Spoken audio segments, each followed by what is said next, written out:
هەفتەی پێشوش باسمان کرد ئەو کەسەی قوربانی بڕیاردا هەر لەو ڕۆژەوە کە بڕیارێدا یعنی قەزمان لەم ڕۆژانە لەم دە ڕۆژە لەناو ئەم دە ڕۆژە ئەگەر پێشاش بڕیارت نەدابێ و لە تووک و مووی گیانت کردبێتەوە لە نینۆکەکانی پێ و پەنجەی دەست و پەنجەی پێت کردبێتەوە لەو ڕۆژەوە یعنی لە ئەمڕۆ ئەگەر بڕیاری قوربانیدا لە ئەمڕۆ تر مەگرە لە تووکی گیانت لە مووی گیانت و لە نینۆکەکانی پەنجەی پێت و پەنجەی دەست مەگرەوە. ئەمە طبعا زانایان خلافیان هاتیایە ئایا واجبە یا سنەتە زۆری ناڵێن سنەتی مؤکدێ بەڵام تەئسیر لە قوربانیەکە ناکا یعنی تۆ ئەگەر نەتیش کردبێ کەسێک ئەگەر پێی نەکرا لە تووکی گیانی و لە نینۆکەکانی بگرێ پێی نەکرا بەهۆی عوزرێکەوە تەئسیر لە قوربانیەکە ناکە یعنی قوربانی هەرەکەی تۆ حەقی بە مەوزوعەکەەوە نییە بەڵام ئەمە بۆ علەما وتویانە ئەمە چییە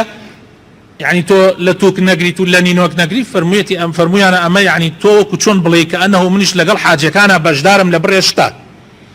تو لقل حاجه كان شون لقربانك يا لقل اوانا بجداري لبريشتي اوانيشا بجدار ابيك اوان لتوكي جيانا ناكنوا لنينوك يعني نابرن حتى سر بريني حيوانك قرباني لشي اكري خوش يسكانم قرباني لا وتمان لحشتر لمانغا وغا وغاميشو اوانا كسر بمانغايا لمرو لبزن اتلشتي ترناكري ام شواريك لسنتي في غمرهاتو صلى الله عليه وسلم تمنا كان يان حشتر ابي بينجي تواو كردبي بسروا مانغا ابي دو صالي تواو كردبي شو بيتناو سي صالوا بزنيش دوي تواو كردبي شو بيتناو سيوا مريش صالكي تواو كردبي شو بيتناو دوم صالوا بەڵام هەندێک لە زانایان ئەڵێن ئەگەر بزن ساڵێکیشی تەواو کردبێ و چوو بێتە ناو دووەم ساڵەوە ئەگەر مەڕیش شەشی تەواو کردبێ شەش مانگ چوو بێتە ناو حەوتە مانگەوە بەڵام ئەگەر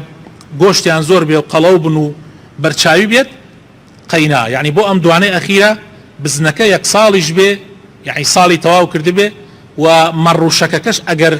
شەش مانگ بێ و چوو بێتە ناو حەوتەوە بەڵام قەڵەو بێ هەر دروستە زانایانمان کۆمەڵێکیان متوانە دروستە و ئەگەر ئێوەش بیکەن ئینشاء الله گوناحبار نابن و دروستە. ئەو حیوانەی کە ئەیکەی هەوڵدە سەلامەت بێ تا ئەکرێ هەموو لاشەی سەلامەت بێ بەڵام ئەگەر هەر دەست نەکەوت بڕێکی لە هینەکان سەلامەت بێ کافیە کوێر نەبێ نە چاوێکی نە هەردوو چاوی نەخۆش نەبێ نەخۆشیەکی دیاری شەلیەکی پێوە نەبێ و نەخۆشیەکی پیریش و لە ڕیش ئەمانەی پێوە نەبێ ئیتر ئەوەکانی تر دروستە خۆ ئەگەر شاخەکانی سەلامەت بێ و گوێچکیشی سەلامەت بێ باشترە ئەگەری شوانە بێ هەر کێشە نییە بۆ شاخی و بۆ گوێچکی زانایانمان وتوان ئەگەر گوێچکی کەلیەکی تیابێ یان بڕینێکی تیابێ یان شاخی تۆزێکی شکابێ تەئسیر ناکە ئینشاء الله تعالى. کاتی سەربڕینی دوای نوێژی جەژنە دوای نوێژی جەژن کاتی سەربڕینێتی ئەگەر پێش نوێژی جەژن بیکەی بە قوربانی حەساب ناکرێ یعنی ڕۆژی یەکەم ئەوە یەوم النەحرە با بڵێن ئەوە دووەم کە پێ ئەوتێ ڕۆژی تەشریق یەکەم ڕۆژی تەشریق دووەم ڕۆژی تەشریق سێم ڕۆژی تەشریقیش دروستە یعنی ئەکات چوار ڕۆژ بە ڕۆژی جەژنەوە چوارەم ڕۆژ هەتا ئێوارەکەی دروستە سەری ببڕی. سنەتە ئینسان کاتی حیوان سەرە بڕێ چەقۆکە تیژ بکە پێغەمبەری خوا صلی الله عليه وسلم ئەمری کردووە کە چەقۆ تیژ بکرێ کاتێ سەرە بڕێ و لە کاتی سەربڕینیشە سنەتە فەرز نییە ئەگەر بۆت کرا بڵێ وجهت وجهي للذي فطر السماوات والأرض حنيفا مسلما وما أنا من المشركين إن صلاتي ونسكي ومحياي ومماتي لله رب العالمين لا شريك له وبذلك أمرت أنا من المسلمين أجر بود كرا أم جابلي بسم الله الله أكبر اللهم هذا منك ولك يعني لا يكمك أما بلي أجر ترج بوتي سربري بلي بسم الله الله أكبر خوايا أم قربانية بوتويا لبر خاطري توش أيكم أجر بو معلوم نالتش بلي أم قربانية بو خومو بو معلوم نالكشم بو خيزانة كشم